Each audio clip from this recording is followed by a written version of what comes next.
Hello and welcome to Stockton Junction. Today I'm doing a review on a new track cleaner that I've just bought.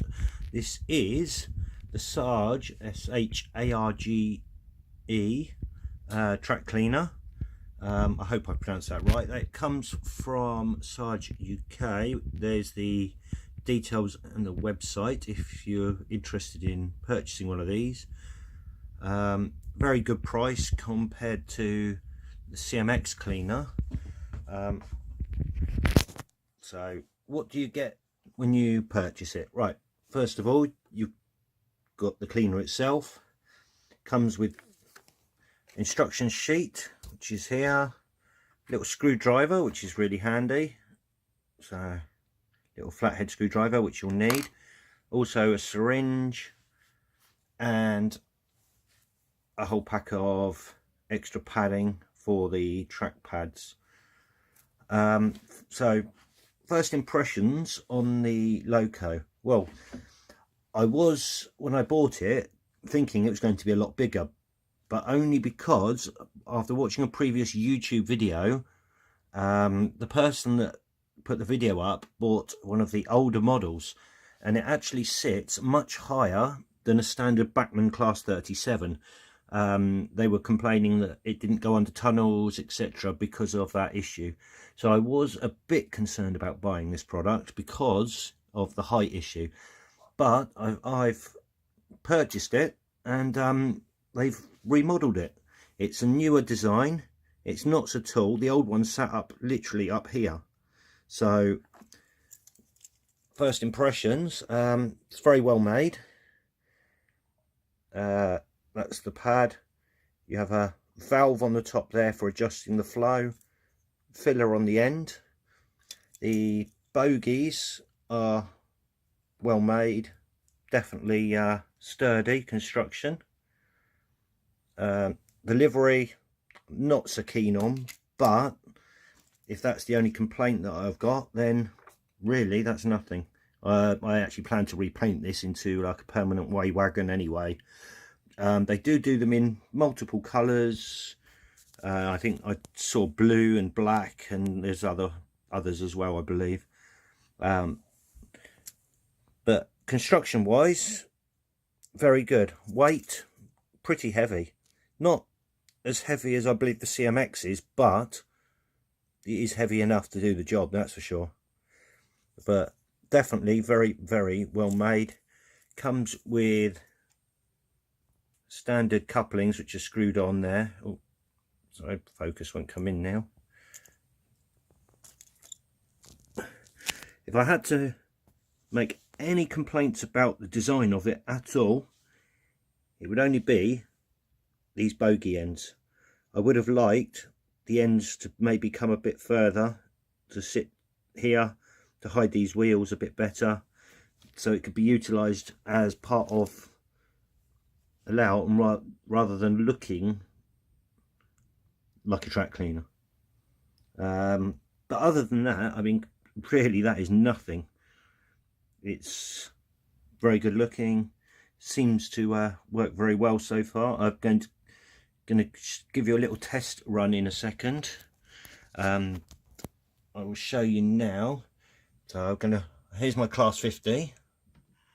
I'll just, to prove a point on this, so I put the sound on so that you can see that I have track issues where I've just been ballasting and doing some weathering.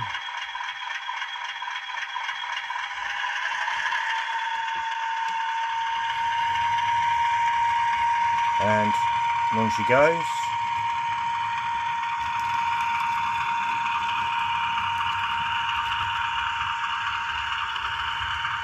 And she was a bit jittery there. Would you believe it? I tested it a second ago and she died on a spot along there.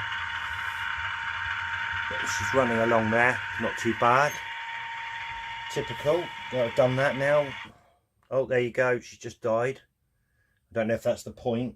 Oh, that could be the point that's doing that, because it might not be powered in that section. So I shall have a look and I'll be back with you in a second.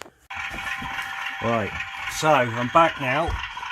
I've just found my tester, and just to prove a point, there you go, this section is powered, as is this section over here, but she's stalled there.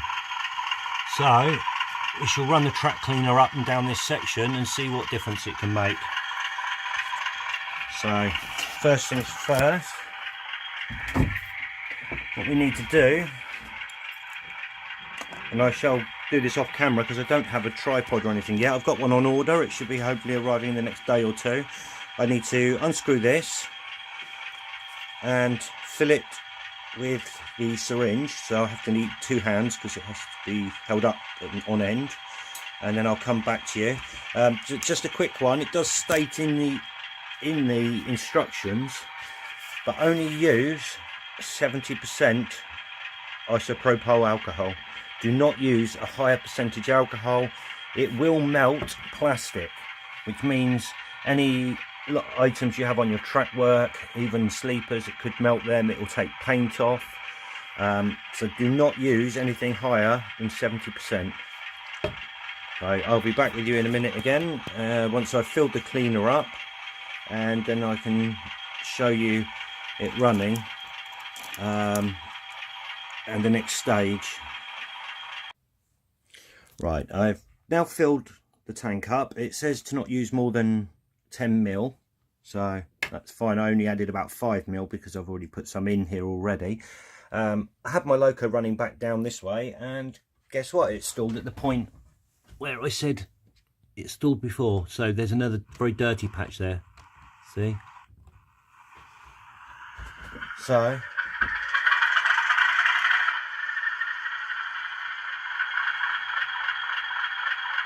hopefully that will no, it's stalled again, so there's a very dirty patch there. So hopefully in a minute we will sort that out. What you need to do after filling, and be very careful, see there's a little white washer there, when you unscrew that it quite often falls off, so be careful you don't lose that, because you do need to keep that.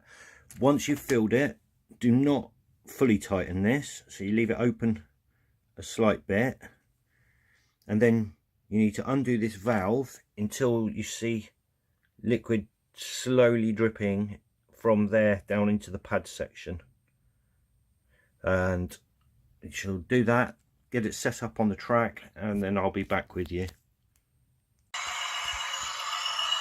Right, back again. You might notice I've changed the loco over. The Class 50 has got some issues with the contacts from the weathering that was done on it by somebody else.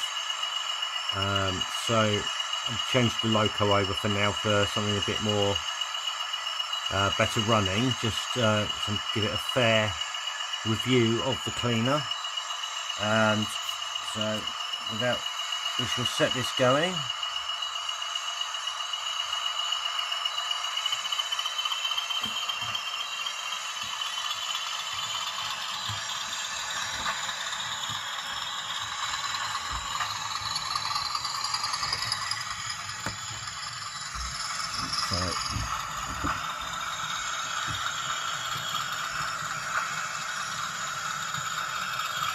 You can see my steam train at the back there. That's a nice weathered one I've got off eBay.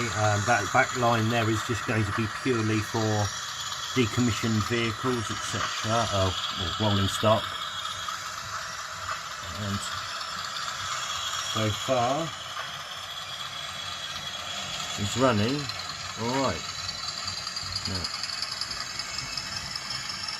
Straight over the point work, as you can see.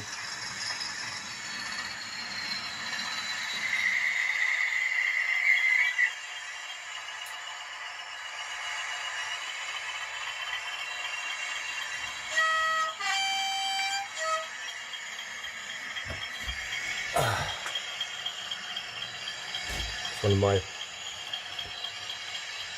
buffer stops in place, and the positioning of the coal sides.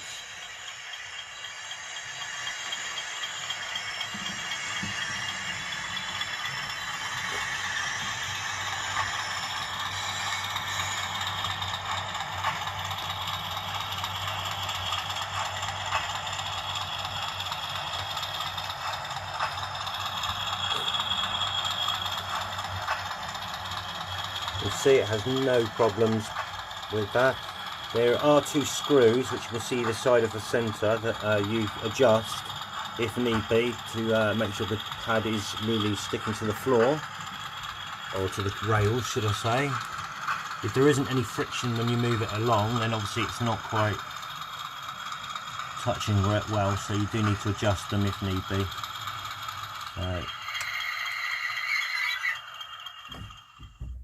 Just switch that off for a minute.